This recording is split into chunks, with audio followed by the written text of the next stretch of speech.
what does that image from space offer us? To really see the Earth, maybe for the first time, as something that is the human community. Black, white, rich, poor, Middle Eastern, Muslim, Irish, whatever the case may be, we are all on this boat that is sailing through the cosmos, this vessel. And then maybe to begin to reflect on what then does this technology ask of us to use it in a careful, conscious, aware way. Yeah. So you just turned it that way. Yeah, thank you. I mean, that's, that's the spirit running through the conversation. I think it's because we're both engaged, and there's something that happens in a conversation like that where these ideas just feel like they pass through, like a river almost. That's the way I see it. And it is profoundly beautiful. And you mentioned the vessel of Earth, and such an amazing, gorgeous image for me when I hear you refer to it in that way, this vessel that we're all on this beautiful Earth, and the consciousness that we, if we only paid attention to that image every single day, imagine how all of our lives would change so profoundly. Yeah, in a way, it's what just occurred to me. See, so that's the value of conversation. What just occurred to me is it's an alchemical vessel where the experiment of being a human being who's neither angel nor beast, as Rilke says, okay, here's your vessel. Can you make it work? Yeah. And I think we're at a point where that's a serious question now. Yeah. And for me, it's mourning how we have not made it work so well so far, but there is still some time. And in that larger context, that's what we get back to what we said before, the hope within the larger picture that's there. Yeah.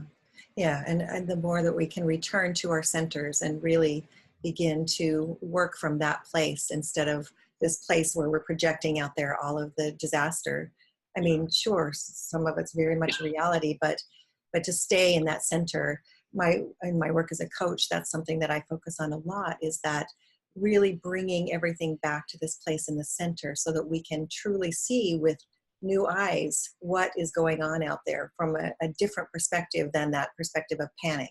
Because when we are bystanders, all we can do is panic when we see what's happening out there, because we take it all concretely. It's the reality that we see that seems so prolific and concrete that there's nothing we can do to avoid it. But when we come back to this kind of center, that's where the imagination can come back in. It's where we're in touch with that spark of imagination that does inhabit every single one of us.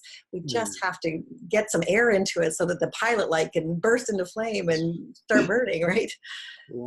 Yeah. See, an image wants an image. So probably the image for imagination is a pilot light that needs to have that spark, and that's really nice. And imagination is the kind of seed that I think it's the Spanish philosopher Jose Ortega y Gasset said, imagination was the seed that the divine left in us after we were kicked out of paradise.